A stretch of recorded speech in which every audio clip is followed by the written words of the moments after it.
Okay, so today I'm going to show you guys everything I've learned about Jinpachi.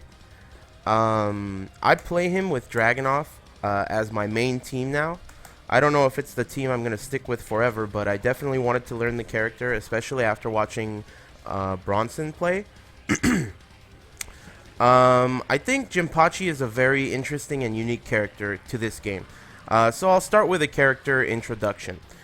First of all, he's extremely easy. He's easy in almost all aspects of Tekken. Punishment, movement. I mean, he's just easy. Simple. Punishment is really easy with down forward 2, and all his block punishment is really laid out clearly. And his juggles produce a high amount of damage for a low amount of effort, which is really kind of important to me in this game because I feel like the game revolves a lot around juggles, and the juggle combo system, especially with tag assault, is very finicky. And for some characters, it's more finicky than others, which is why I think Jinpachi is exceptionally good in this game because his damage output is so high while his execution is relatively low. So, I personally think that Jinpachi is the best character in the game, and by that, I want to make this clear. I think he's the best character in the game, but I think there are a lot of best characters in this game. I think there is a S tier, like the highest tier of the game, and I think that he falls within that category, but there are several other characters that also fall within that category as well. So, you know, you gotta take that with a grain of salt. I also think Heihachi is a S tier character, a high tier character in this game, as well as Kazuya and Nina. But it's a matter of, you know, the details, like on paper or in practice, as well as, you know, execution. I mean, how many people are there out there that can do, the highest level of Nina execution every time in tournament? You know, it's a big factor. So that being said, Jinpachi is, in my opinion, one of the best characters in the game, and is in contention for being the best in the game. Now, if you're thinking about picking the character up, I highly recommend it for anyone who plays this game, but I especially recommend Jinpachi for characters that, for players that are specialists of a character and feel like their character, they haven't found like a second character that they really want to use or that they really can rely on. I recommend Jinpachi for that because the way I see this character is he's not really even like a character. He's more like a power assist, and you can use him with basically more or less any character to just fill in the tag function of the game. So let's say you're you name it. Let's say you're like a Miharu player, right? I don't know anything about that character. I don't know if that's a good team with Jinpachi, but I can tell you that if you're a Miharu specialist and you don't want to learn any other characters, just pick Jinpachi so you can play tag in this game, and trust me, you'll do alright. If you know how to play Tekken, you're going to do okay with Jinpachi because he's extremely, extremely good. Just playing him in a very basic way, he's just really effective. And then if you get to learn his ins and outs and his okizemi and stuff, he becomes even more effective. So, in my opinion, I think his best range to stay at is approximately at the tip of his down forward 2 range. Anywhere from this range and out, he's extremely dangerous. From up close, he has very few ways of getting back out to this range without making something whiff or the opponent making a mistake. So what you want to do is you want to maintain this range. The main reason for that is because down forward 1+2 is extremely cheap, and you want to be able to use this move with minimal risk. So at this range, at the tip range, this move will high crush all kinds of shit and is extremely useful. It tracks as well. So you want to stay approximately at this range with this character. Now, from further away, you have lots of options. You can use down 3, you can use forward 3 or forward 4. And you can also use the forward teleport stance. I don't know what it's called, but to get in and then apply a mix-up. But, I definitely would say that with punishing with down forward 2 and maintaining this range to let something whiff with a backdash is pretty much like your bread and butter with this character. This is where you want to stand. So that's for sure. We can start things off with punishment, but I thought I'd mix it up a little bit because when I was learning this character, I realized the order in which I want to learn a character.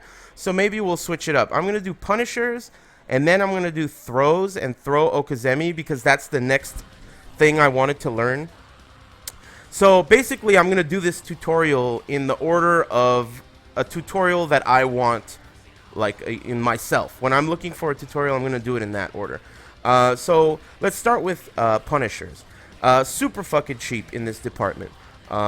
His 1-2 is his 10 frame punisher, 36 damage. Interesting knockdown. It kind of slides them back like that. There are some wake up options. You can run up for a slash kick, which is pretty good. But basically, it's basically just a punisher. Knockdown, it'll wall splat, ton of damage, very easy. This is part of the reason we were talking earlier about how easy this character is. Just simple 1-2 will give you a lot of damage. For 10 frame, he also has 2-2. I don't really recommend it, but the reason is it'll give you plus frames, approximately I think 3 to 5. I don't remember exactly because I never use it. The good thing about it is that it gives you those plus frames, but the bad thing is that it still leaves you in a range where you don't really want to be in. After 2-2 hits, you're still a little too close to, for comfort. So I would highly recommend 1-2 over 2-2. For 12 frame punish, he has back 1-2.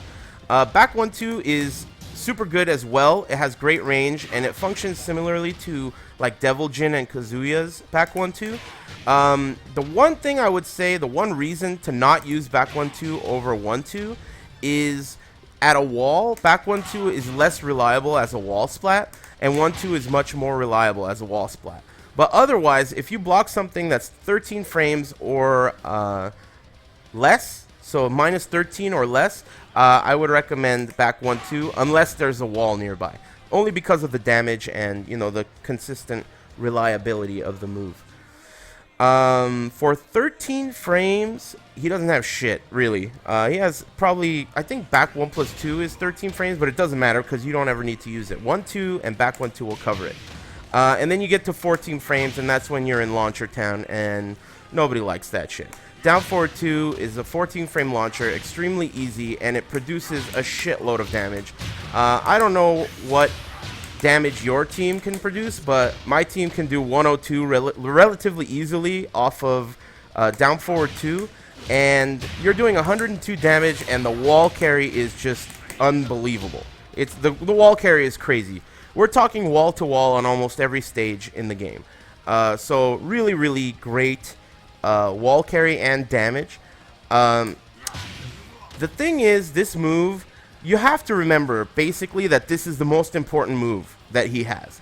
I mentioned earlier that down forward 1+2 is really, really important, but I think that down forward 1+2 is really important, but down forward 2 is really the most important move in my opinion. It's your whiff punisher, it's your sidestep whiff punisher, it's your backdash whiff punisher, it's also your minus 14 and 15 and everything worse than that block punisher. It's just extremely important. One thing I should mention about this move, if you hit the opponent on the side or on the back, they flip in a goofy way, and there might be some juggles that you can do, but basically I don't really know them. And when that happens, it's kind of like, whatever, fuck it, I'll just move on. I think there are some mini juggles you could do, but I usually just take okizemi when I hit on the side like that, because when you hit on a side like that and they land on their stomach, they can't tech roll very far. They can only do one mini roll, like what you're saying right here. So you could do a lot of wake up stuff. It's really good. The other thing about down forward 2 I should mention before I move on is that on block it's only minus 12. So, you don't ever really want to use down forward 2-1. At least with this team, and from what I've found with any team, at least any team that I've used. Down forward 2-1 is launch punishable on block, and really you don't even need to ever fuck with it. It's really not that big of a deal. Down forward 2, minus 12, super, super fucking good. So that's his standing punishment. As you can see, for standing punishers, I don't know if you guys are new to this character or not, but I just gave you 3 things. I told you 3 things. All you have to remember is 3 things, and you know his standing punishment. 1, 2, back 1, 2, and down forward 2. That's it. And you know how to punish standing shit with Jinpachi. So now moving on to wall standing punishers. Another department where he excels.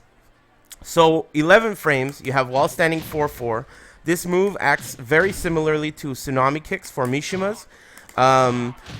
Very good damage for an 11 frame punisher from wall standing. It also is a very reliable wall standing move. So if you block a slide, you can do wall standing 4 and it will float like a slide from Law or a regular generic slide. You can float them with a wall standing 4 and that kind of a slide. And you could do a down 1 to bound. So wall standing 4 is a very, very good, reliable wall standing 4. On top of that, wall standing 4-4 is good damaging and reliability. The second hit also hits on the ground, so really good. The only thing is, if you get the second hit blocked, it is launch punishable, so you have to keep that in mind. But to cover that, in case you ever do get the second hit blocked, you have a third hit, which is wall standing 4-4-1. It is also launch punishable on block, but the use of dead buttons here can help at times. So if you do get wall standing 4-4 blocked, what I would do if I was sitting next to my opponent, which you usually will be, is dead button 2. So I would do wall standing 4-4-2, and the opponent will hesitate their punish, and nothing will come out, and you'll be good to go. So that's one thing with wall standing 4-4. Let me get some water here. Okay, so that's his 11 frame punish. For 13 frame punish, I think he has wall standing 3. I think that's 13 frames. It is good, but there aren't that many things in the game that are minus 13. And, you know, wall standing 4-4 isn't going to give you a lot of frames on hit. I think it might be close to neutral. Like, so you can't really take full advantage of the frames here. There isn't much you can do. So if you want frames at minus 13, you could do wall standing 3. I think it gives you around plus 5 frames, but it leaves them a bit far. The good thing is that it leaves them in the sweet spot. That's where you want to be as a Jinpachi player.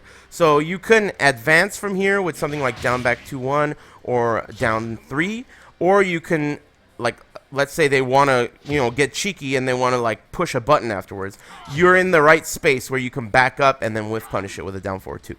So yeah, wall standing 3, decent, but still not as much damage as wall standing 4-4. At minus 14 from crouch, wall standing 1-1 is an extremely useful launcher.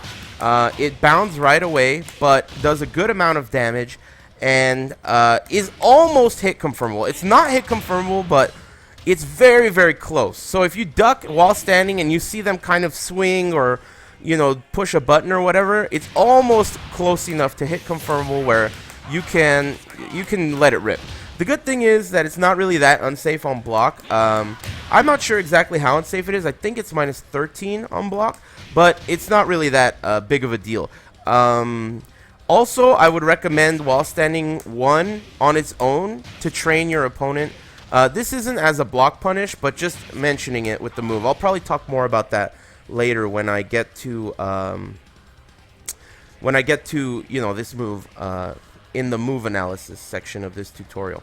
So wall standing 1-1, as I mentioned, 14 frame launcher, extremely good. You know, exceptionally good considering the other characters in this game. Another reason why I think this character is so good just on paper. And then for basically that's your wall standing punishment. You have wall standing 2, that's 20 frames, but that's not really a punisher unless you're blocking something with a stagger. So yeah, that is a 20 frame punisher, and it is tag bufferable for a ton of damage. Let me see if I could show you the combo I do. Oops.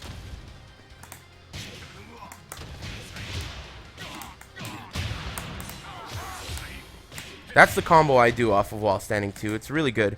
But, you know, as I mentioned, it's really slow, so it doesn't really apply to punishers here.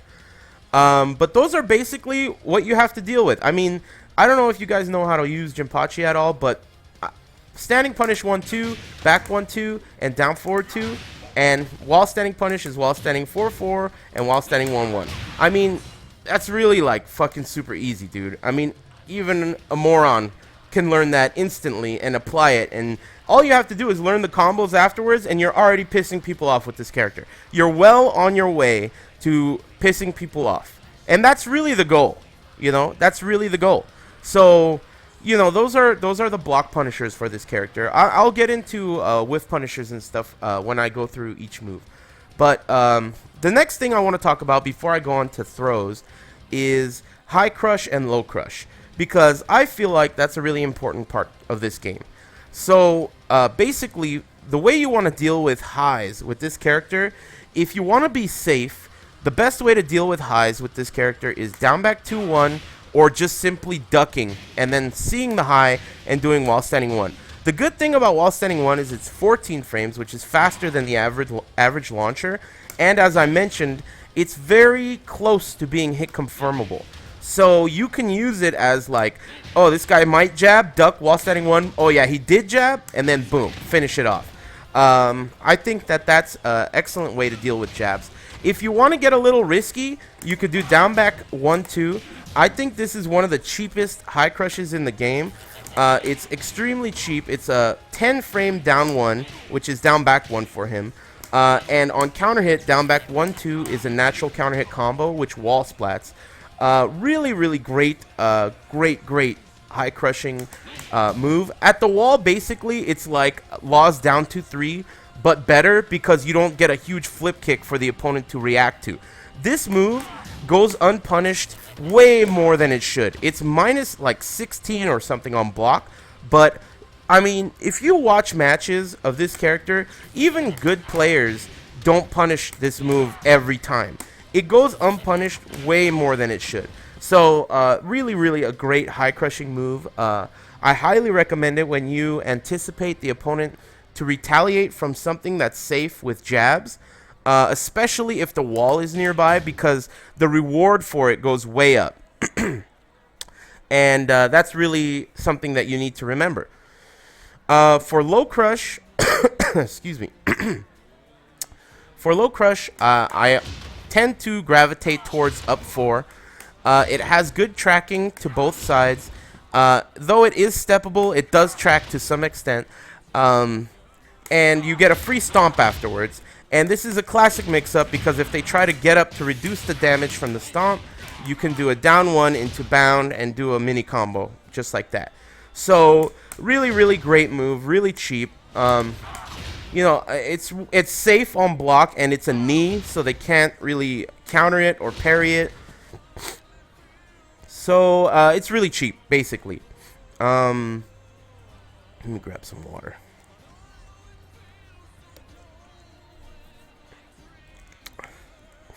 All right. So basically, that's what those are the high and low crushes I would use. There are others like down 3, and I mentioned down back 2-1, and a few others, but I generally think those are the ones you should gravitate towards if you're gonna make a hard read on a low or a high. Otherwise, I think you should just play straight up. The good thing about Jinpachi is I think playing Tekken in the pure sense of the word, as in just playing without any bullshit, not partying too hard, just moving around, playing Tekken correctly, sidewalking when you need to, and block punishing and whiff punishing. If you play that way and you know his punishers, you don't really have to party that hard. The partying is really like a bonus. When you have momentum with Jinpachi, you can start partying really hard, and that's when it's like, oh shit. A minute ago, this guy was playing solid, and I didn't have to worry too much about all this bullshit. And now he got the momentum, or he got the lead, or he got a round or 2 on me, and now he's going crazy.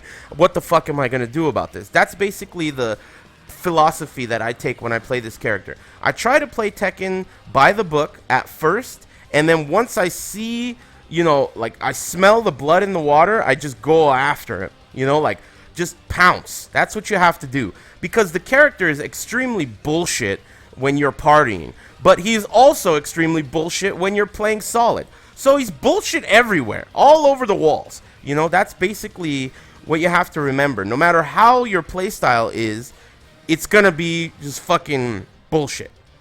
You know what I mean? So let's move on to his throws. One thing I didn't mention that I think I should mention for while standing punishment. Let me show you guys this shit. So he has crouch grabs, which normally aren't that big of a deal for while standing punishment, except he has a crouch grab that's a throw launcher. Crouching, I'm sorry, down 1+3 is a launcher. So you can move up and do, you know, whatever combo you want. And, you know, it's something to remember when you block something that recovers in crouch that is -13. They will have to break that throw. It is a 1 break. The 2 throw is this double power bomb thing. You know, it does 45 damage, which is more damage than his 13 frame punishers. So, you know, if you don't want to, you know, I guess it's one of those things where if you want to try to do a crouch grab and see if they break it, you can get a decent amount of, you know, damage. Let's see here. Moving on. Oops, that's not what I want to stand. Okay, so for throws, his 1 throw gives you great okizemi. What I do for wake-ups for a quick rise is I do up back 1-2. Now you can either do up back 1 into tag assault and just do your combo like that. This is to beat a quick rise. That also beats a back roll as well, which is really good. But you can either do that or you can just do up back 1-2 and then hold forward. The good thing about doing that is if the opponent decides to do like a side roll, you're not in any danger. Let's see if we could have him do a side roll. So let's say they do a side roll, you do up back 1-2, and they, you know, you're all the way over there because you did the fly stance. So the good thing about not doing a tag assault, and you can also do the tag assault if they don't, you know, like I can do a 1 throw, I could do up back 1, tag assault 2, and then fly. So you're doing all those things at the same time. You're doing up back 1. If that hit, the tag assault would have happened. If it doesn't hit, then you're going to fly away. And if they quick rise late, so if they do a late rise, the second hit is going to hit and still combo. So very, very good. You know, it's one of those things where you want to know what to do after a throw. And this is what I've found to be the best thing. And if they're just staying down, of course you can do, you know, one of your many ground hitting moves. You know, I don't know why that one didn't hit there. Let's see. Well, I guess it doesn't hit a side roll to that side. I usually do a down 4. Let's see if that hits in this case. Yeah. But what I usually go with is down 4 if they don't get up. But I try to go for up back 1-2 just because it's such a safe option if they don't get up, you know. For a 2 throw, there's a similar wake-up situation. A down 1 will beat a quick rise and a back roll. I'll show you guys that right now. So off of the 2 throw, it leaves them in the face down, head towards position. And a down 1 will hit a quick rise or a back roll, again giving you a small combo like that. And then basically the same scenario as before. You do the down 1 to beat quick rise and back roll, and then if they stay down, you either use a down 4 on the ground or any one of your other ground hitting moves depending on what they're going to do. So that's basically what you're going to do with Jinpachi for his 1 and 2 throws. For his 1+2 grab, which is the stone head, I usually use this move at the wall because it wall splats. Or if I want to tag out, because you can tag buffer this, and on the other end when you bring in your character, depending on what running moves they have, you can mix them up. So in the case of Dragunov, you can do a slide if they tech roll, which is possible after that throw. I'll show you that. So if they tech roll and you do the running slide, they're going to have to guess 50-50 there between the running slide and the running 2, which I fucked up right there. Like that. So they're going to have to guess a 50-50 between those two. And, you know, it's a pretty solid option. Now, obviously, you're not necessarily going to be using Dragunov. So what I would suggest is you think about what moves your character has on the inbound to take advantage of this wake-up situation. Because they are kind of tech rolling in a peculiar back-turn way. So it can be pretty cheap. Let's see, moving on. So now that we talked about high crush and low crush, I think we can move on and talk about just the general move list. I already discussed 1-2, a great 10 frame Punisher, but 1 back 2 is extremely important. This is basically your poke to buy you time. Like, if you don't know exactly what to do, they're acting a fool. What I always try to do, the way I do this command, is forward 1, back 2. I do forward 1, back 2 to get a lead jab for the jab, which generally speaking gives you more range on your jab. So forward 1, back 2, this will also, since 1-2 and 1 back 2 are very similar notation, it's possible to fuck it up if you're not, you know, being very careful. I find that I fuck this up much less if I do forward 1, back 2. Forward 1, back 2 is safer to do. Now, the first hit is 10 frames, just like a jab. The second hit is -5 on block, which is safe. I think it's around -5 on block, which is very, very safe. If they try to retaliate with jabs, you have enough time to do down back 1-2. You don't need to do that, but at the wall, it can be a good idea at times, just because, you know, you're going to yield a ton of damage if you get the wall splat. So, this is, as I mentioned, a great move to buy yourself time. You can delay the second hit a little bit, as you can see right there. I'm delaying it. The second hit also will knock down on counter hit, which is good. It will wall splat on counter hit, which is also good. And if the first hit counter hits and you don't do a delay at all, this is a natural counter hit combo. So really, really a great move. One of his most important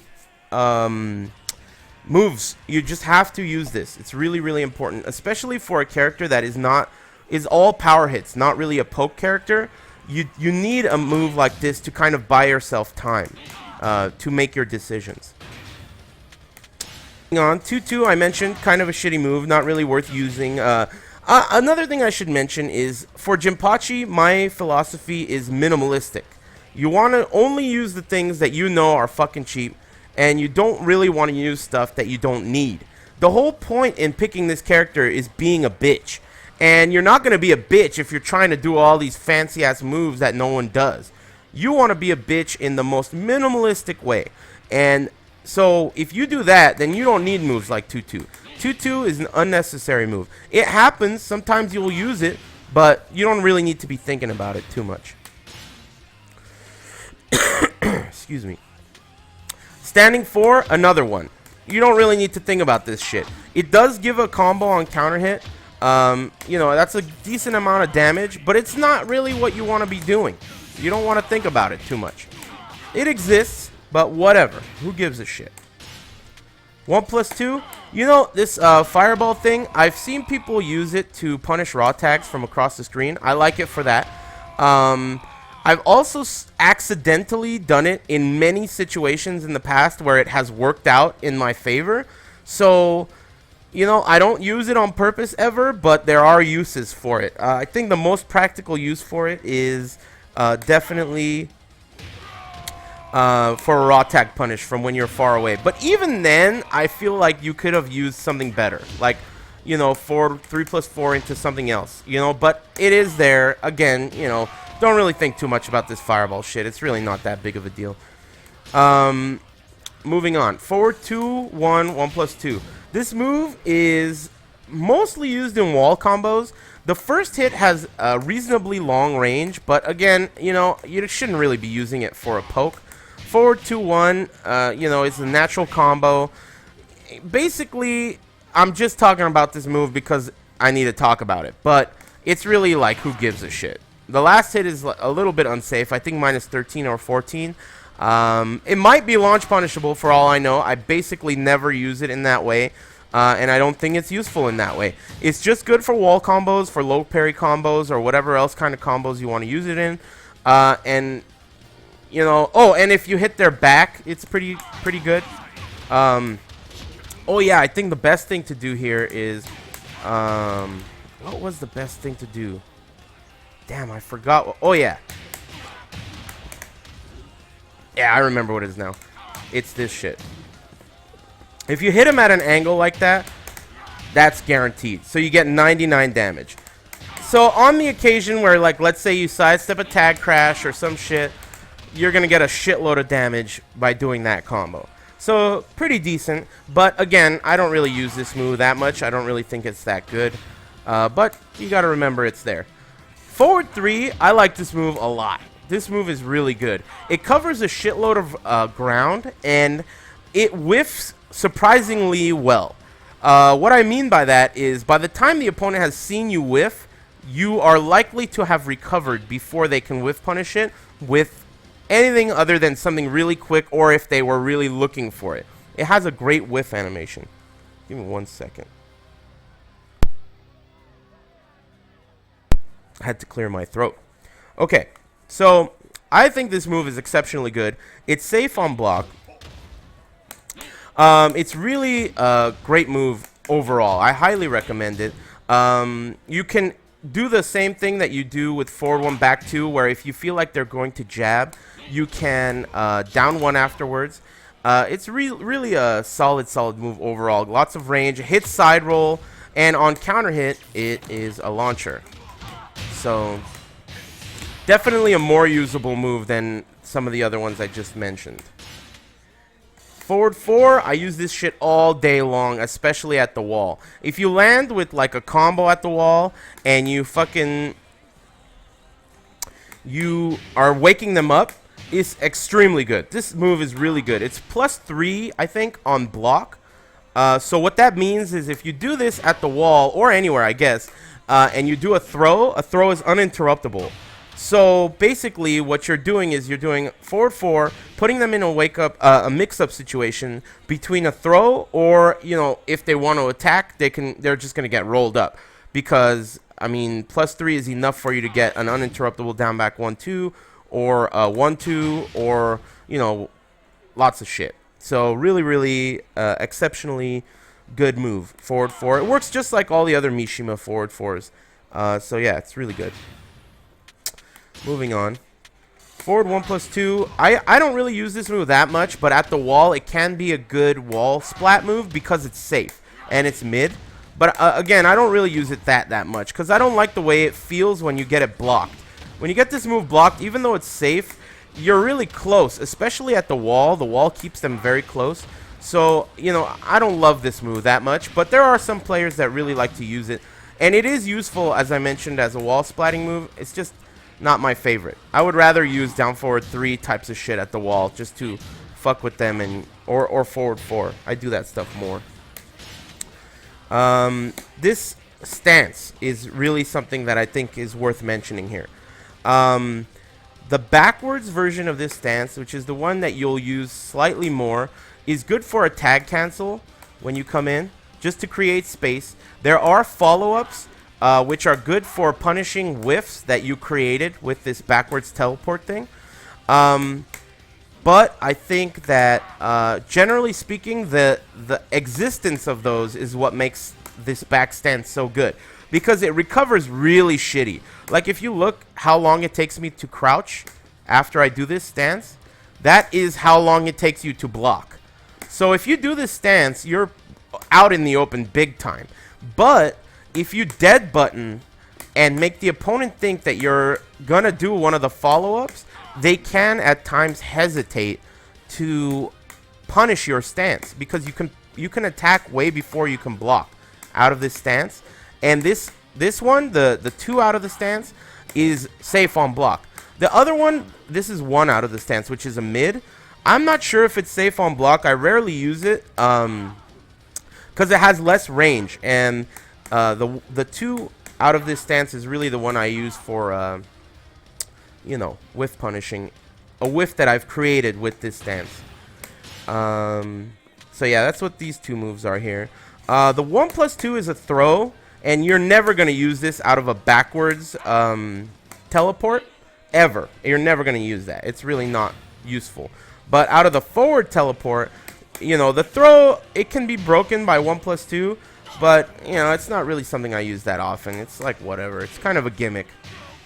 The pizzeria throw, I mean, it's pretty cool. He sets them on fire and shit, but, you know, not really that big of a deal. But talking about what happens when these moves hit. So this move, the forward, out of a forward teleport, you know, on occasion you'll hit with these moves. And off of the backwards teleport, you'll hit with the 2 because it has good range. If the 2 hits, if they are close enough, which they are not unless they do something like, if you do a back teleport and they whiff something and then you do the 2, a lot of the times you'll be close enough for a stomp to be guaranteed. And it also depends on what character you're playing against. Some characters are, they are taller, so this will hit. But it depends on range, as I mentioned. If it's close enough, it is guaranteed, and you can use the same setup as you use off of an up 4. So you can do forward, whatever, into that shit, and then do the partial combo if they try to get up. So that's something to remember. Let me grab some water. Alright. So moving on. This is Jinpachi's shoulder whiff punisher. I don't really use it that much in open ground, but it is usable. The thing is, it's -14 on block, so that's better than most shoulders. However, it's 18 frames, so it's very slow. I use this to... There's one scenario in which I think this is extremely good, and that is... Let me see if I can show you. I don't know if it even works in open ground. This is a wall scenario, but let's try it out. So if you do a combo... Yeah, it doesn't work there. But if you do a combo at the wall and the opponent does a tag crash, but they have almost no health left, so they're almost going to die, you can use this move to get underneath the tag crash and hit the outbound opponent with one last hit before they leave to kill them. So it acts kind of like an alley kick for King, where in some situations you'll be able to kill the guy even if they're going to tag crash, which is really good overall. Let's see. Moving on. I did mention it's -14, so it's a solid whiff punisher for that. And, you know, it's not... It has good range. It'll wall splat. Good Danny. And it also will high crush on occasion. Not really well, but it'll happen. It's just not really something that you want to rely on. I would say that move is definitely usable, but not one of his most important key moves for sure. This unblockable, basically, I don't know how to use it. I don't think it's very good. It looks shitty, and whatever. Who gives a shit about that unblockable? Down forward 1-1, I find that the second hit is never worth doing. It's never worth doing unless you 100% are sure the first hit's going to hit. Or you think that they are sidewalking. If they're sidewalking, the second hit can catch them in the sidewalk, but overall I highly recommend down forward 1 just on its own. Mid, decent range. It's really a solid move. It's 14 frames, and it's what you have to use as your mid poke to get them to stand up and just to keep them in check overall. The good thing is that since there's a down forward 1-1, if you do down forward 1-2, which is what I do very often, people will block the first hit and try to duck the second hit, which you never did, but they did here. And by that time, you could do another down forward 1 because you didn't do it. So basically, you're being an asshole. And that's the key. As I mentioned, you want to be a bitch, and that's the way to be a bitch. Dead button, the down forward 1-1, nobody likes that. Moving on. Down forward 2, I mentioned it earlier. Really, really great move. It's your whiff punisher. It's your block punisher. A ton of damage output depending on your team. As I mentioned, with this team, I could do easily 102 damage. Really, really great and cheap move. Moving on. Down forward 2-1. It is a natural combo, and you can do high damage combos off of it, but I find that it's really unnecessary. You never need to do this. The second hit is launch punishable on block, but it is mid. The only time I ever do this is when I've been getting a lot of down forward 2s blocked, and they're trying really hard to punish it.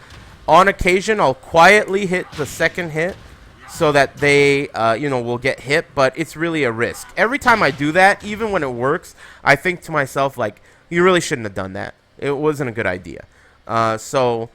Yeah, don't ever do the second hit. Down forward 2 is good enough. Minus 12, 14 frame move, hella fucking cheap. So, yeah, I wouldn't recommend that. Alright, these moves I think are really great. I mean, really what tie the room together for this character. So, as you can see, down forward 2 is extremely good. So you need to start using some mids. I already talked about up 4 being a really, really great mid. And I haven't gotten to down forward 1+2 yet. But down forward 3 and the extensions off of down forward 3 are super, super good. Basically, here's how it works. Down forward 3-2 will wall splat and knock down and is a natural combo. Down forward 3-1. Now the problem with down forward 3-2 is the second hit is high. So on block, the opponent can duck the second hit and launch you. Now, down forward 3-1 is a mid. It gives you about +3 to 5, I think closer to 3. Actually, I'm sure it's +3. But they're forced into crouch. Now, the thing is, +3 isn't really that much. However, this move does so much damage, and the hit animation is so severe that oftentimes the opponent will not attack, even though they are at -3 only. So, -3 isn't something where the opponent usually is not going to attack for sure. But in this case, because the hit stun animation is so severe, they rarely attack. So, the good thing is that you can use these mix-ups, like, all day. What I do is I do down forward 3 and I dead button another 3. So they're like trying to guess what I'm going to do afterwards because they get greedy about ducking the second hit, but nothing even comes out. So again, you're just being a pest. You're pestering. Also, if they block the second hit of this, it has quite a bit of pushback. So let's see if I can just do it here. Yeah, it has quite a bit of range and pushback. Let's see if I can. If you get it blocked shallow, it can be hard for the opponent to punish it at times. So it's just like an added bonus of this move. Both of these on block, I believe, are -13. So even if they stand block both, like Bob will be able to punish you every time. I think Lars will be able to punish you every time. But most people are greedy, so they're not gonna let you get away with doing this mid-high. So, you just have to work it. You got to work the setup. You got to work the down forward 3. But it's really, really good. Excuse me. Yeah, so I highly recommend it, especially at the wall. This is the cheap shit at the wall. So I'll get into that more when we talk about the wall game. But really, really great moves. They really tie the room together, especially down forward 3, dead button. I mean, it's just going to terrorize people. It's so good. And then, boom, every now and then, boom, they don't like that. Oh, God, half my life bar's gone, So really, really a great move. Down forward 4, I do it on accident a lot because down forward 4 generally is a command that I do when I want a mid, like a panic mid command. Most characters have a really good down forward, good fast mid down forward 4. So I accidentally do this move very often, but I don't think you should ever do it. There's no reason to do down forward 4 over down forward 1+2. They're almost the same speed, and one is a launcher that tracks 360, and the other is a piece of shit that doesn't do anything at all. So again, they approximately have the same range, and I mean, there's really no reason to do it. I would not use it. If you have the choice. Again, I use it when I'm, in the clutch. When I just do something, I'll use it accidentally just because I want a mid, but I wouldn't use it if I were you. Down forward 1+2 is one of the most important moves for this character. It is your main mid. If the opponent is ducking, this is the move you're doing. I don't know why someone just put the chat into subscriber only mode, but a moderator, please change that. Anyway, moving on. This is definitely the most important mid that this character has. It's his main mid launcher. It's safe on block. It tracks all the way around him, almost to his back. Really fucking cheap move. The only thing is that you have to bound right away against most characters. So you're going to leave the opponent with a lot of red life. But, I mean, you're doing 90 points damage easily into wake-ups here. So it's really a cheap move. I mean, you could just kill people with this character so quickly. So quickly. Anyway, moving on. I think I mentioned enough about this move. I can't stress enough how good it is. You have to use it as your main mid and your main tracking move. That is your main tracking move and your main mid. It's just like this character is so fucking cheap. It's, like I said, minimalistic. So if you take away all the moves that so far I told you are shitty, and you only use the moves that I said are essential and really good, I mean, just look at this move alone. We're talking about a high crushing mid launcher that tracks 360 and is safe on block. I mean, come on, dude. What is this? How did this get past the, you know, the idea table over at Namco? I mean, how did this get past that? It's such a cheap move. I don't even understand it. I don't even understand why they made this move. Nobi, who is known to be one of the best Tekken players in Japan, thinks that this is the best move in the game. I've read that he's said that is the best move in the game. I mean, if a top player is able to easily, hands down, say this is the best move in a game that has like 500,000 moves in it, it must be good, is what I'm saying. It must be fucking good. That's what I'm trying to tell you. It's good. Don't argue with me. It's good. Really good. One of the best moves ever. It's fucking good. So anyway, I don't want to even talk about it anymore. If you don't know it's good by now, then I'm sorry. There is no tutorial on the planet that can help you. You're just not listening. Moving on. Down one. At first, I didn't think it was that important outside of combos. However, there is a really, really good use for this move. It's really important for those pesky-ass stance characters like fucking Christy and Eddie and all that shit. This move is essential for that because it will hit on the way down. So, like, let's say you hit them on the way down into relax. You're going to get this, boom, you're going to get the TA. So what I do against Eddie and Christy is I always do down one tag every time. So if they go down into relax, you're going to get the TA combo just like this without the down forward 2, of course. You're going to get the TA combo. And if they are already fully in relax, it's going to hit them out of relax. And it's going to leave you in a safe position. If they get into relax and you hesitated, and you still should do this, because if they do a move out of relax, you're still going to get that TA afterwards. So basically, this move is going to terrorize Eddie and Christy players all day long. It's really important for that. Or any kind of low-hitting stance. Any kind of stance that's pesky. Pesky stances. I noticed Kiss Army in the chat just mentioned handstand as well. Yep, handstand or any airborne type of stance. Boom! Get the fuck on the ground. Boom. Check this shit out. Boom. Easy money. Look at his hand. Look at his hand. You see the claw he's making with his hand? That's how you know. The claw. This move is fucking good. Anyway, moving on. Down 2-1, another extremely cheap move. The reason I use this move is because it's just another cheap move. It's a ton of damage on hit. Especially with rage, it's a ton of damage. It's safe. Second hit can be delayed, but again, is safe. If the second hit counter hits, you get a combo like that. So very, very cheap. The second hit also hits grounded on most characters and hits semi-grounded on all characters. Really, really great move. Exceptionally good. Covers a ton of space. That's really what it's for. Long range, safe mid. It's really great. I mean, I highly recommend it. It's like the companion for... This is basically your down 2-1. Down 2-1 is like your Enemigo with down forward 1+2. These two guys are buddies. These are your two main mids. Down forward 1+2 and down 2-1.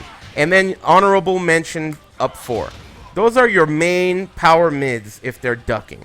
Down 2-1, really, really a great move. Again, especially if if you have rage. Oh god, that shit is so cheap. So really, really great. What else can I mention about this move? I feel like I'm forgetting something important. It is really good for rage, as I mentioned. Oh, it's a natural combo. I don't know if I mentioned that, but really, really cheap. Hopefully I'll remember it before the tutorial is over, because I think I'm going to end up talking about that move again later. But moving on. Down 3, I think, is an extremely unique and good move. So this move, I think, is right on the threshold of unseeable. So in my opinion, in Tekken 6, unseeable low was 21 frames or faster. And anything slower than 21 frames is basically seeable. But in this game, I think it's gone up 1 frame. So there is 1 frame of lag introduced to this game. So I now think that the threshold for a seeable low is around 22 frames. So if they're very sharp, of course, they'll be able to see up to 20, etc., etc. You get it. It's a fucking human tendency. So, you know, there are variables. But generally speaking, 22 frames is seeable. This low, I don't remember exactly how fast it is, but it's right in that threshold of seeable and unseeable. I especially think it's more seeable at range, only because it's like you can see what else does he got that looks like that's going to hit from that range, right? So a lot of the time, if you use it at max distance, it will get blocked. However, up close, it's a good high crush, and it's very hard to see this move up close. So it is relatively risky, and you know, if they're sharp, they'll be able to see it, but it is definitely usable, and it's definitely a great low. On hit, you're at slight, I think you're actually at 0 on hit. So one thing you could do is sidewalk. Because you're left in crouch, you can sidewalk. They're also left in crouch as far as I recall. But maybe not. I don't recall. I don't remember. I'm going to double check that. So only take a moment.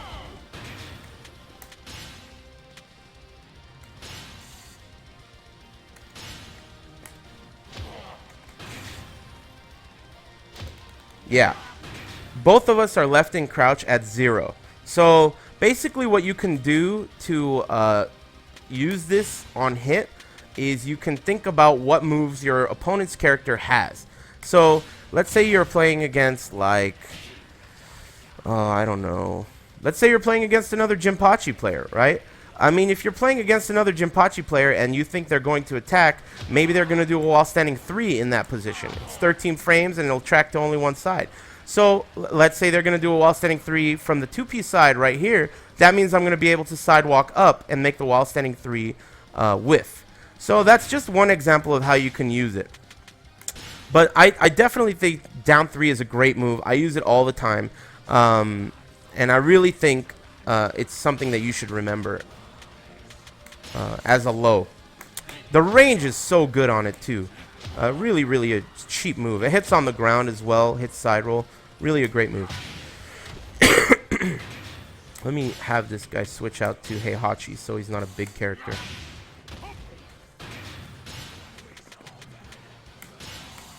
Okay, so moving on. Where are we now? Down 3. Down 1 plus 2, I do use, even though I don't use it very often, I use it for okizemi because it hits on the ground and it hits side roll. It's like a really big move. So if they're like laying on the ground or you know they're going to lay on the ground, this is a solid move to do. Takes a good amount of damage. But, you know, it's just an okizemi tool. Just remember, this is one of your options that hits on the ground. On block, it's plus a couple of frames, but it really leaves them at a range that taking any kind of initiative is going to be risky. So, you know, keep that in mind. Anyway, moving on. Down 3 plus 4 is a stance he has that has a couple of options out of it. Down 3 plus 4 2 is tag bufferable electric type of a launcher. It's high and it's plus 9 on block. This is usable in raw tag situations. So let's say, like, you did some shit, whatever, knock them down, blah, blah, blah, and then you think they're going to raw tag. Boom, charge this bad boy up, and you can raw tag punish for a good amount of damage. This is a very high tag bufferable launcher. As you could see, I did a really, really high damage combo there. So yeah, it's good for that. The other thing is he has this mid Thunder God Fist off of it. That is also usable in some combos as well as Raw Tag Punish. But, you know, this is really not. You're going outside of the threshold of being a minimalistic, you know, type of a bitch. Remember, as I mentioned, the goal here is to be a bitch. And if you do stuff like this too much, you're really doing too much. It's more than needed. It's better to just reduce your move list down and use the stuff that you need rather than the stuff that you have. You know, just because you have it doesn't mean you need it with this character. So moving on, down back 1-2, I already mentioned this move as being his most reliable high crush option. It is risky because it is launch punishable on block, but as I mentioned, and you'll find this with a lot of Jinpachi's moves, Jinpachi goes unpunished or punished incorrectly more than I'd say any other character in the game, especially considering how good of a character he is. So not only is he doing all this shit and he's really cheap and really good, but on the other hand, he's also not being punished correctly too. So even if they were punishing him correctly, he's still good. But people don't even punish him correctly. So it's really, really something that you have to factor in the long run. A lot of people don't know how to play against Jinpachi. He's a new character, and you know, just he's cheap. So it's one of those things that it's worth doing. When you weigh out the real world risk reward of this move, it's a lot more rewarding than it seems, and the risk is a lot less than it seems, just because of how hard it is to consistently 100% punish it. You know, I've even watched videos of Korean players, Japanese players. I've watched Evo top 8 footage of, you know, Korean players playing against Bronson, and you know, this shit does not go punished 100% of the time. So really, really gotta think about that. It's really good. Let's see, moving on. Down back 2-1. Good high crushing low poke. Problem is that it's low high, so they can duck it and launch punish you. On top of the fact that if they're sidewalking, I'll try and show you this. This is kind of a against Jinpachi thing, but let's see if I can do this. Oops.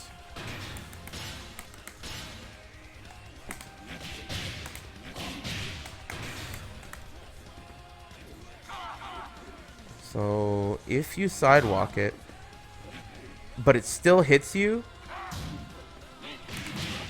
the first hit can hit you, and then the second hit can whiff. I don't know if that will happen against Jinpachi. Let's try it with Dragunov. Like that. That's a punish. So it's very dangerous to do this move, especially if the opponent is sidewalking, because if the first hit hits a sidewalking opponent, the second hit can still whiff and you can still get launched. So remember that as an anti-Jinpachi strategy. Moving on. This is Jinpachi's basically his falling leaf.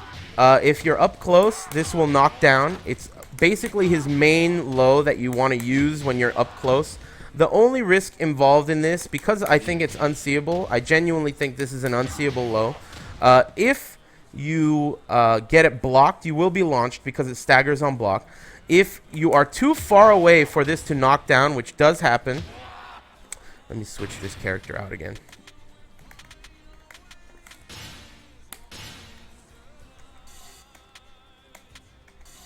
Okay. So if you're not close enough, that will happen. Which isn't that big of a deal because the shoulder part of this is only -13. So you will get punished, but you are not going to get punished that hard. So for that reason, I think this move is very useful to use just whenever you're in range and you think they're just going to stand up. If the wall is nearby, and I'll talk about this again later, but if the wall is nearby, it will wall carry to the wall and you could do a down one to bound. So really, really a great great move, great low, unseeable, good Danny, great move overall. Let's see. What is this? Oh yeah, this is a solid low poke as well. I don't use it that much anymore because I feel like when I play Jinpachi, it's like all or nothing. So I don't really need to use this move because it's like you're being too much of a pussy, you know? Like, man up, you're playing Jinpachi, take a little bit of risk and knock this motherfucker down. You know what I mean? That's basically how I see it. You don't really need to use this move, but if you're in a really clutch situation and you don't want to get launched, I think this move is only minus 14 or 13, so you won't have to worry about getting launched on block. It also hits on the ground, and it's pretty decent overall. But again, I always feel like if you're gonna do a low, man up and do like a real low and knock this motherfucker down and get him pissed, you know. So that's basically the philosophy I take with the character, which if you're following that philosophy, this low doesn't really find its way into your game too often. Though, you know, I can see it being decent for like a round ender or whatever. Moving on. Backswing blow. This move is fucking great. I don't use it enough. I forget to use it. I think it's like minus 11 on block and it's a high, but there's a shitload of pushback. So you can see that a lot of jabs will not reach from that range. And, you know, it's a really good move. It backs up quite a bit. It's not a launcher, and it puts them in that situation where they can tech roll. If they can hold back to quick roll. But if they don't tech roll, that's guaranteed. Forward teleport into that shit. If they do quick roll, you're still forward teleporting to chase them down. So it's really good. And I highly recommend it overall. It's a good backswing blow because it creates a lot of space and it will make a lot of mids whiff. So another option when you're up close to deal with, you know, hasty offense from your opponent.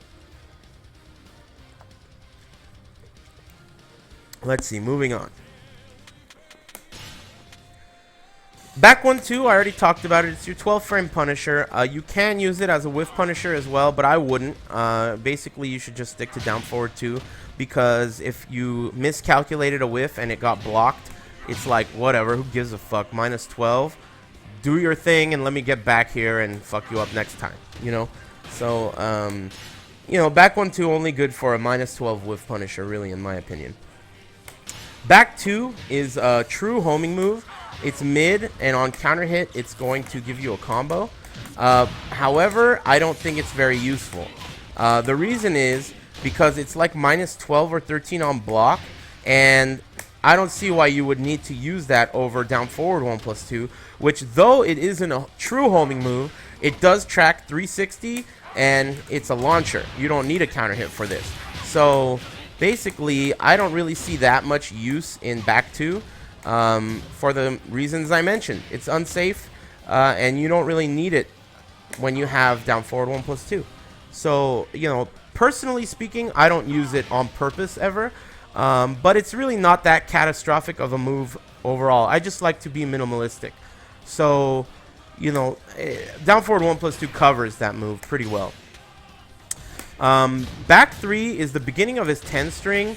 I don't ever use it on purpose. He has other moves that cover this move. Yeah, I don't really use it much at all, to be honest. Unnecessary move. Back 4 is a much better homing move, but it is high. I can see this being used at the wall because it's safe and it tracks, and on block it pushes out at a certain range. If you get them to block it, it pushes out enough for you to, because it has good range.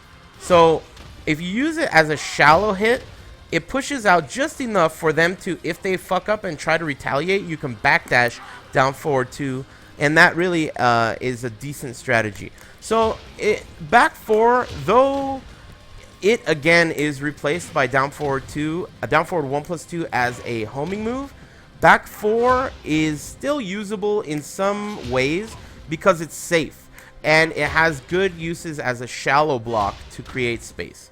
So this is one of those cases where, though you do have down forward 1+2 to cover you as a homing move, this still has outside uses, not just as a homing move, but the homing move is like an added bonus for the other strategy you're using it for, which is a homing move that you can have them block on shallow hit to bait out further, you know, damage.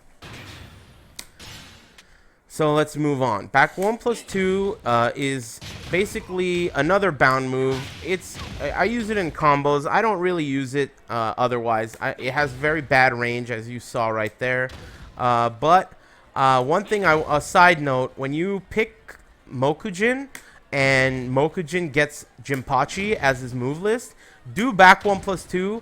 It looks fucking so cool when Mokujin does back 1+2. I think it looks way cooler than when Jinpachi does back 1+2.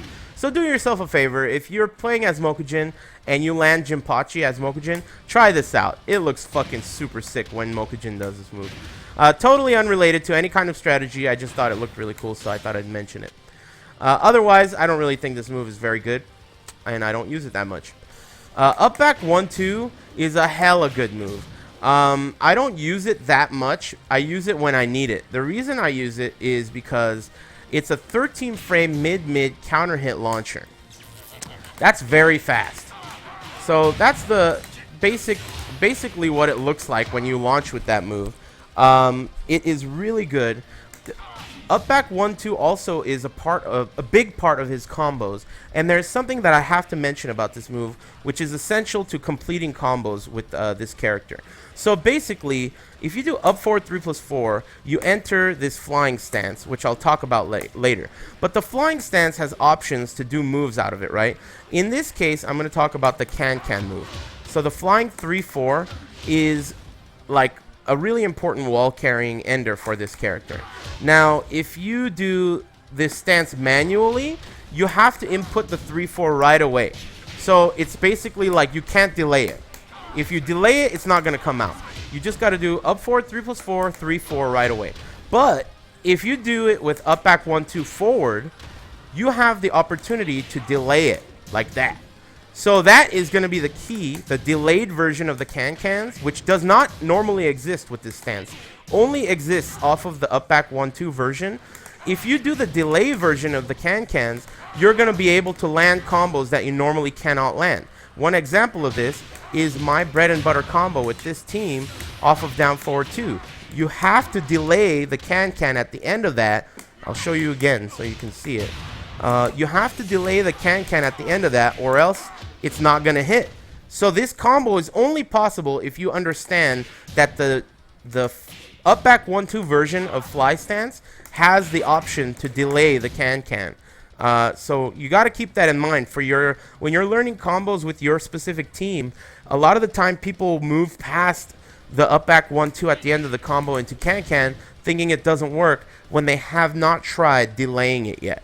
So that's one little trick I found with this character that's really important for people who are trying to learn the character. Anyway, so up back 1-2, as I mentioned, really great for Okizemi off of his one throw for a quick rise, as you saw right there. And another good thing about this move is you can do it from crouch. So let's say you hit with down 3. If you hit with down 3, they're at 0, and you have the opportunity to do something like that. Or, you know, even a down 1. It's basically a 13 frame mid that is accessible from crouch. So really a solid move overall. Not abusable, but usable for sure because of its unique properties. Let's see, moving on. Up 4, I mentioned this move earlier. It's one of your main go-to mids. Really, really important. Safe, can't be parried. Really great move. Low crush. And if, you know, they try to quick rise, as I mentioned earlier, to reduce the damage of the guaranteed stomp, you'll be able to do all that bullshit. So really great overall. Up forward 3-4, I use this all the time as well. Hunting Hawk. It's really good on block. I think it's plus frames on block. I'm not sure how much. On hit, it does a lot of Danny. It can wall carry if you're perfectly spaced out, and then you'll be able to do a down 1 for a wall splat. But overall, this is one of those good, like, I want to do a mid that has good range, and I want to buy myself some time. This is a solid move overall. I do recommend it on occasion. Let's see. Moving on, up forward 4 is another move that I use more than I think perhaps other Jinpachi users. It's pretty safe on block. I think it's completely safe on block. It has a really good hitbox, except it's linear, but it has a good vertical hitbox. And the thing I like about this move is that it has such long range. So you can be really far and you can use it as a whiff punish.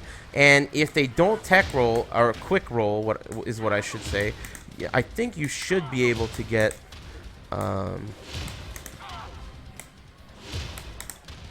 yeah, that. Which is the most damage you can get. If they do not quick roll. And overall, it's a solid move. The only thing is that you have to remember that it is, you know, very linear. So you got to keep that in mind. Moving on. Up forward 3+4, I mentioned earlier, is his fly stance. I don't use most of the moves out of it, though I'll talk about most of them. He has the move 1, 2, 4, which is this. That's only used in combos, which you've seen me do over and over throughout this tutorial. Otherwise, I don't really use that. He has 1, 1, 2, which is a just frame. I don't really use that one that much either. It's usable. It's an air throw just frame that's usable in solo combos, and there's only one solo combo I use it in. But generally, I don't even do solo combos with Jinpachi, because doing a tag assault with Jinpachi generally will give you over 90 damage, which after the okizemi is going to put your opponent into rage anyway. So most of the time, I basically do a tag assault. So you don't ever, I personally don't ever really use this this just frame thing. Another thing he has off of fly stance is the can move. Now the thing is, this move does a lot of damage, but I don't ever use it against a standing opponent, because I think the real mix-up off of fly stance is the slam dunk, which is fly stance 2, versus the low, which is fly stance 4. These are this is the 50-50. Initially, I thought that the mix-up would be cans versus the low, but I found after many matches that that's not the case. This move hits a lot more consistently in terms of timing alongside with the low. It hits really well with the low. So if the low hits, you're gonna get some wake ups. If the mid hits, you're gonna get other wake ups, and basically that's your 50-50 if they're hesitating and you choose to use this flying stance. Let's see, moving on. Discussed all this shit already. Okay, 4-4-2 is one of those moves that you can totally erase. There's no reason to ever use this move. It sucks. Don't use it on purpose. The only cool thing about it is it sets them on fire, and that's pretty cool. But other than that, totally shitty move. Not necessary in the least bit. Forward 3, hella fucking cheap move. This is one of those ones. Because remember earlier when I mentioned that his sweet spot is around down forward 2 and then further? The reason I said that is because he has moves like down 3 and forward 3 to use as long range whiff punishers. Now, of course, no, 4 I noticed this gentleman in the chat, AZG4Life, AZYG or whatever complicated nickname that is, asked if this 4-4-2 is safe. It is not safe. I think it's -11 or maybe even 12. So definitely not a good move. Don't use it. Moving on, 4-4-3, really fucking cheap move. If it hits, a stomp is guaranteed. Really cheap damage. If they don't tech roll after that stomp, if they quick rise, you can do a down 1. I'm sorry, not a down 1, a down back 1. This is what I do. Boom, down back 1, and then they fucked up. They're going to eat some extra damage, and you're going to return it the favor. So 4-4-3, really a great move. You have to be careful when you're doing it randomly at range, because the opponent can easily sidestep left to make it whiff. But it's safe on block, covers a ton of range, hits on the ground, punishes raw tag. Super cheap move. And it gives decent wake ups afterwards. So yeah, it's super cheap. One of his cheapest moves, actually. Let's see, moving on. Forward, forward, four. The more I play this character, the more useful I find this move. The more uses I find for this move. It's his demon flip. It hits on the ground. It's, I think, maybe 0 on block or -1 on block, which is really good. It does leave you in crouch though. So you have to be careful how you use the block stun, but this move is great. Now the reason why I'm finding that it's better than I originally thought is because if you look, let's see if I can slow-mo it. Oops. So if you look at the animation, forward, forward, 4 actually will high crush at the beginning of the animation. So this move will high crush and low crush, and then hit mid, and it's 0 on block, and hits on the ground. So if you consider all that, the move is starting to become really valuable as a move overall. That's what I started to notice after a while. I started to find that this move was high crushing a lot, and it's very, very useful when you don't expect it to be useful. High crushes, low crushes, I find that this move is much more usable than I initially thought when I was playing this character. So yeah, check that move out. Next up is his slash kick. Not the best slash kick in the world, but it does have a weird property to cross up at times. One way that I know you can do that is if you hit with a 1-2 slightly off axis, but it still gives you the it gives you that shit, and they quick rise. If you time the running slash kick correctly, which isn't the easiest thing in the world to do, but it will happen, you will cross them up. I'm determined to show you this.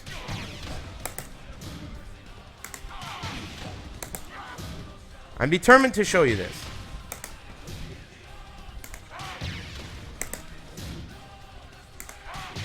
Nope, that was too far. There we go. So it will cross up. What that means is, if the opponent blocks that, you basically get an unblockable back turn 4, but they can duck it. Now the thing is, if you do a back turn down 1, that's going to be 100% unblockable. So if you do that slash kick into a back turn down 1, and they did not push a button to turn around, you'll be able to do back turn while standing 4-4-1, and that's going to combo. So you have to do the slash kick, it'll cross up, then you do the back turn down 1, and you watch to see their character. If they push the button to turn around, then you just basically got to chill. If they did not push a button to turn around, then you'll be able to do the while standing tsunami kick combo, and you're going to get a ton of damage for that. So that's one thing. That's one way to use that. It's pretty decent. It's a solid slash kick. Not the best in the game, but definitely worth using. Definitely solid. I already talked about while standing 1-1 as your 14-frame Punisher and as a solid way to deal with jabs since it's so fast. It's almost hit confirmable, though not exactly by frames, but it is almost very close to being hit confirmable, so you can use it like that. Get some water.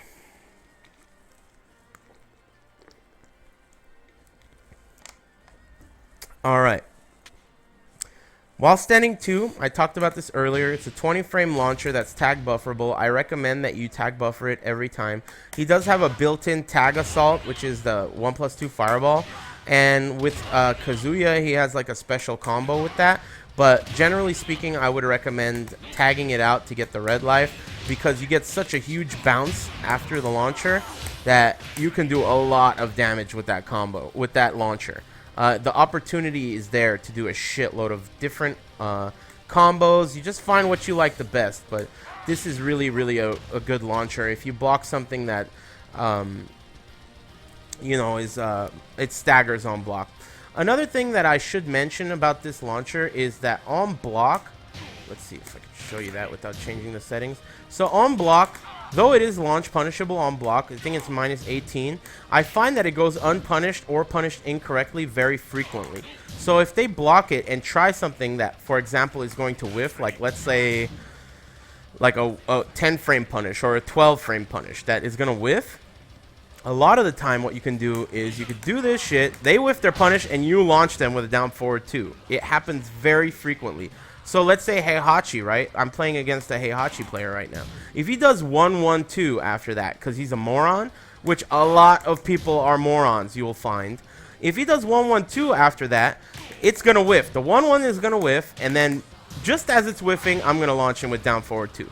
So extremely useful thing to remember when your opponent fucks up. And a lot of the time, as I mentioned earlier, Jinpachi goes punished incorrectly very often. So you have to take full advantage of your opponent's ignorance. And this is one of those ways you're taking advantage of your opponent's ignorance.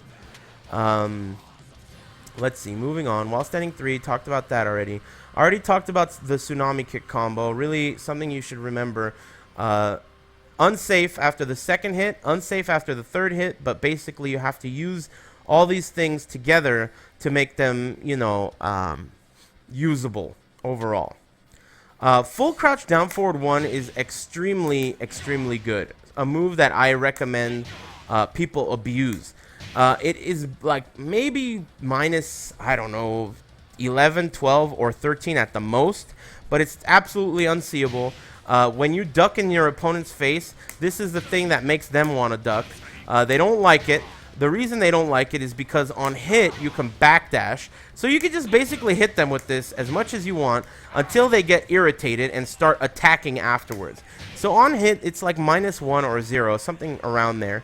And if you hit with it, you can backdash their retaliation and punish it. So that's what I really love about this. On counter hit, you're going to get a knockdown like this, in which you can chase down your opponent with something like that, which is really great. Tons of setups available there. And it's really a cheap move. On top of that, this makes it a viable strategy to dash in, duck in front of your opponent. So you can do dash in, duck, full crouch down forward 1, or dash in, duck while standing 1. And then try to hit confirm it. Even though it's not possible, just try, like, see if they pushed a button.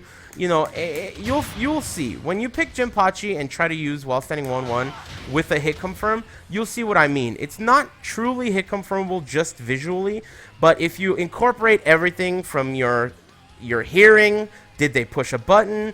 You're watching their character, did the character move before you hit them with while standing 1? Then you can apply the almost hit confirm of while standing 1-1. Let's see. Moving on. Full crouch down forward 2. Though I don't use this that much, there is some good use for it, which is the range on it is ridiculous from crouch, and it's safe. So that's what's good about this move. However, it doesn't really do anything. It just knocks them away. It is a good wall splat if the wall is nearby, but you are not nearby, and you're in crouch. You could swing this motherfucker at him and boom, wall splat him. So that's what's good about it. And he is very safe afterwards, so that's really good too. Moving on, sidestep 2-1. You know, I use sidestep 2 on occasion because of its range, but I don't really think it's a good move. Every time I do it, I think, why did you do that? Sidestep 2-1 is a natural combo. Does a lot of Danny, but it's very unsafe and it's not hit confirmable. So this is another one of those moves for Jinpachi that I would really not really use that much. I mean, why would you use sidestep 2-1, for example, over down 2-1? Or even sidestep down 2-1? It's really like the same fucking move, but one is unsafe and one is safe. So just keep that in mind. Not really that good.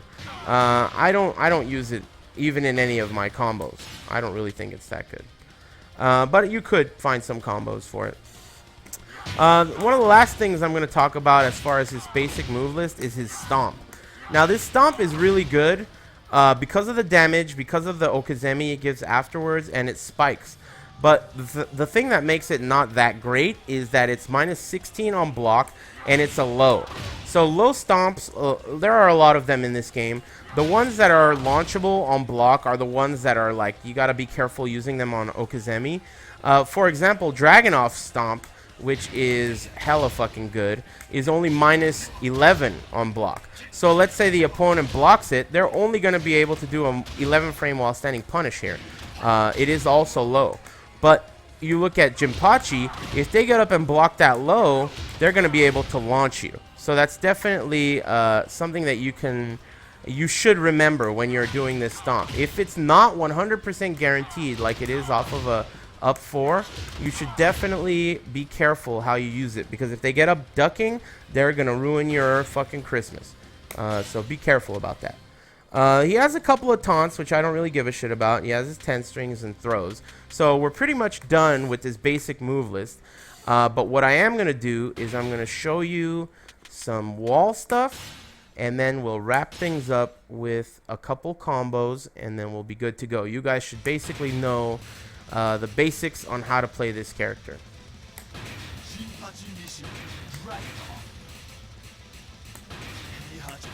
And I could go eat some lunch and have a cigarette. So let's see, what wall stage? I like this Russia wall stage, so let's pick that one. I already talked about wall standing 2. Jesse Montez. You know, it's a solid move overall. There's some shenanigans with it, but overall, you know, it's one of those moves that you got to be careful how you use, especially against a good opponent. So let's talk a little bit about his wall game here.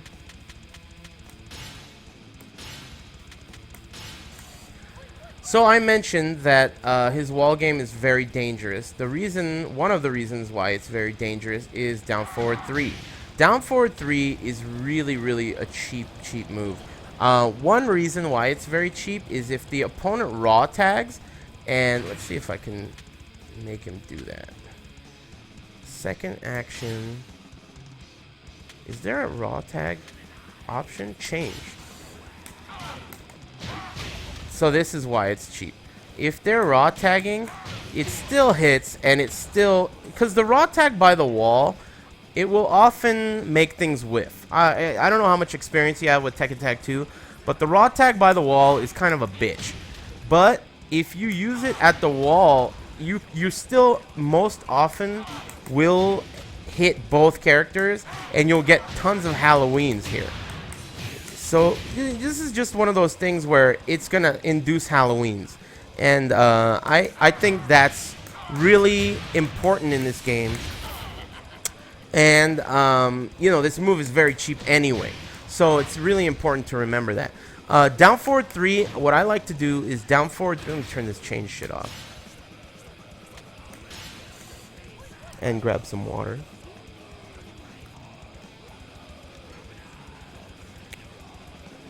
So, this move, what I would do near the wall... What the fuck? I thought I changed that. Oh.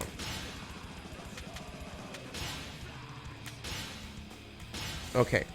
So what I do at the wall is I dead button the second hit of this, and I just do down forward 3, down forward 3, down forward 3, 3, down forward 3, 3. And then when I feel like, okay, this guy's had enough of this shit, boom, down forward 3, 2. I'll try and use it similarly, because I used back 4, 3 with Dragonoff, just like that. I'll do back 4, oh, you're trying to move around? Boom, don't ever try that. Boom, into the wall. So that's how I use back 4, 3, and basically that's how I use down forward 3 as well. I use down forward 3 with dead buttons to just like, you know, gauge them out, see what they're doing. I also like to use back 4 here just because it tracks. So if you're using down forward 3, 2 with back 4, they're not really happy. And it does so much damage. That's the thing. You're doing so much damage here. Let's see. What was my wall combo? The one that did the most, Danny? Oh, yeah. Well, I fucked it up. But that's the most damage wall combo you could do off of that. What else is important by the wall? So, of course, you got to remember, everything that I've told you about block punishing is essential at the wall, because his punishers, most of the time, are going to yield a ton of Danny at the wall anyway, because they wall splat and stuff. So, you know, keep that in mind. Forward 1+2 is another safe mid that you can use to wall splat.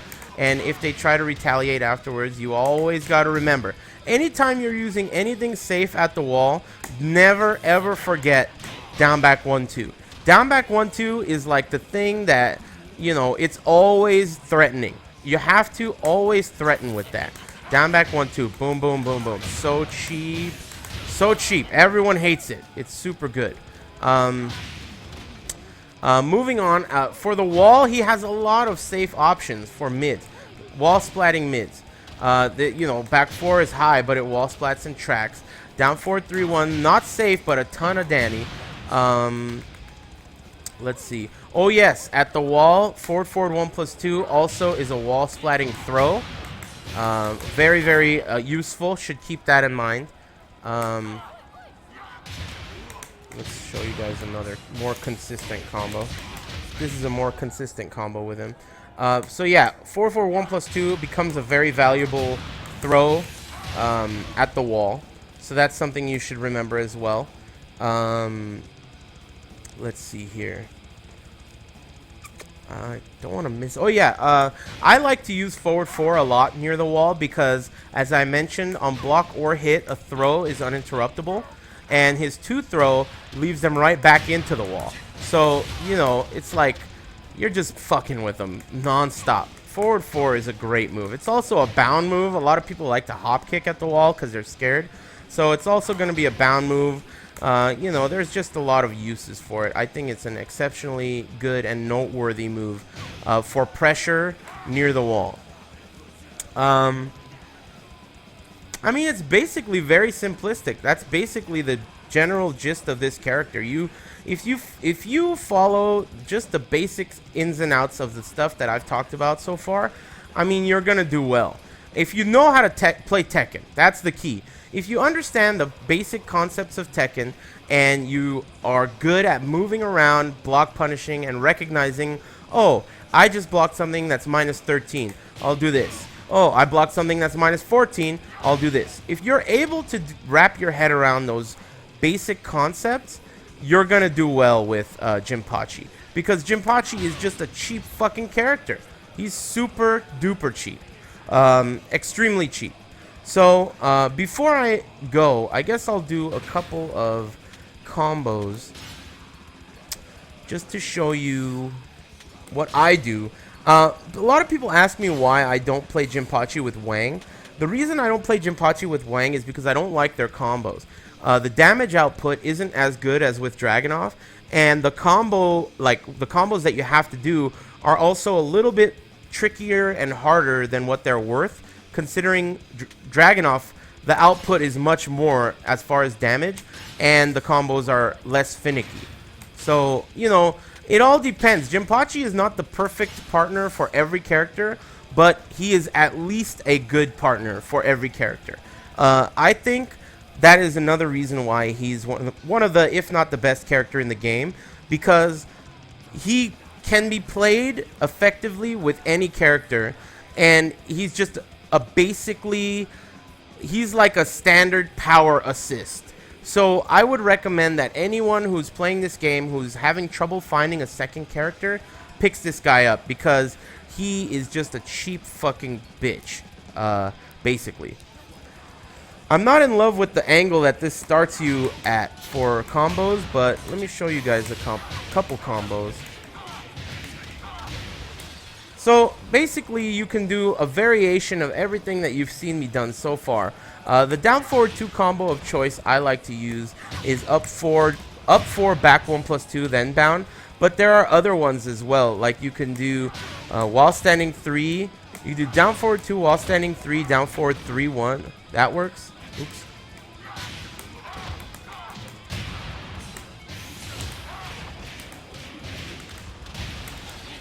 So something like that would work. You know, there are other options as well. Like you can do while standing 3, which is hard to do. I think his max damage bread and butter combos require multiple while standing 3s, but let's face it, you didn't pick Jinpachi because you're trying to do hard combos. You picked Jinpachi because you're trying to fuck people up. So, you know, I mean, yeah, you could try to do that shit, but you're not really impressing anyone, in my opinion.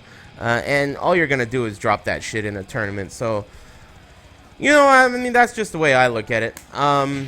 Down forward 1+2, I mentioned earlier, one of the cheapest moves in the game by many Tekken players. That's known to be one of the cheapest. So you could use down one immediately after that to get your bound, and then wall carry with that shit, and then you can do whatever the hell you want. Any kind of stun you get with Jinpachi, what I do is just keep it simple, down forward 3-1. Basically, it's a good rule of thumb. If something stuns with Jinpachi, no matter what it is, down forward 3-1 will bound. I mean, I'm talking about anything. While standing 3, down forward 3-1. What else? What else does he have? Counter hit forward 3, down forward 3-1. So the rule of thumb is anytime you hit with a move that counter hits stuns, down forward 3-1 should combo. And then you're going to be able to do, you got to know your combos, but that's basically how you combo with this character reliably. I mentioned earlier as well that the falling leaf, if spaced correctly from the wall, can wall splat. Let me see if I can show you that. It's kind of tricky, but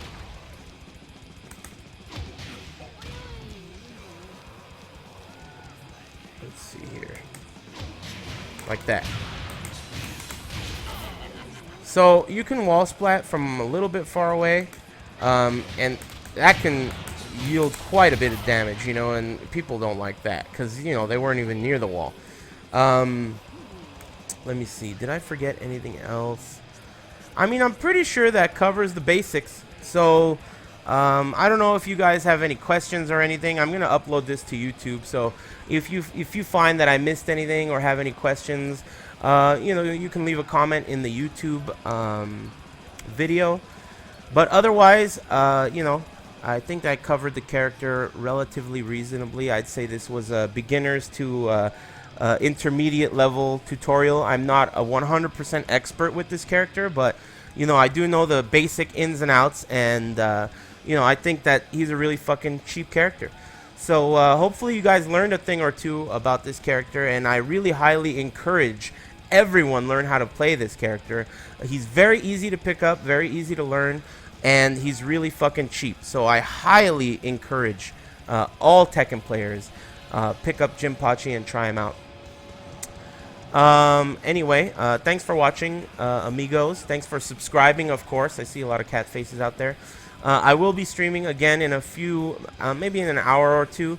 I just want to go have something to eat and, you know, take a shit and whatnot. But thanks for watching, everybody. I really appreciate it. And again, thanks for subscribing. It really means a lot. Those of you who have ordered an ATP shirt, they are on their way. The guy said that they should be done this week. So I should have them in the next few days in my hands. And it's just a matter of shipping them all out to the people who have already pre-ordered them. If you're still interested in buying one, I bought about 50 extras with about 10 of each size. So I am going to give some of those away to subscribers, as well as, you know, sell the remainder. So basically all the profit I made from the first 50 I sold, I invested into the next 50. So if anyone's interested in purchasing a ATP shirt, you could check that out. I'll put a link in the description to where you can go get that. Give me a moment for that.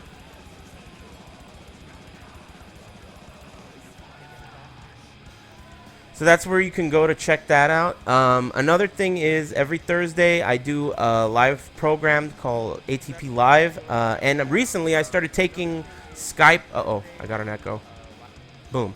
I started taking Skype calls, so I thought that was really fun. So if you're interested in calling in and sharing your opinion on the topic at hand, which I don't know what it is yet, or if you have a question for whoever's on the show this Thursday, you can call in and do that. That's going to be Thursday at 8 p.m. PST. So that's cool. And another thing is, this week on the show, at 8 o'clock, I'm going to give away an 8-arc Fusion arcade stick. Those arcade sticks are really one of the most high-end arcade sticks you can buy. They're dual modded. They also work on PC, so they work on Xbox, PS3, and PC. And they're super dope. I have a 8-arc synthesis, I think it's called, to give away. That's the one that's like clear. And I think you can purchase them at 8arc.com for like 160 or 180 or something plus tax and shipping. So this is a pretty fucking great steal. You know, if you're a subscriber, you're gonna get hooked up. One of you guys is gonna win a 8-arc synthesis this Thursday.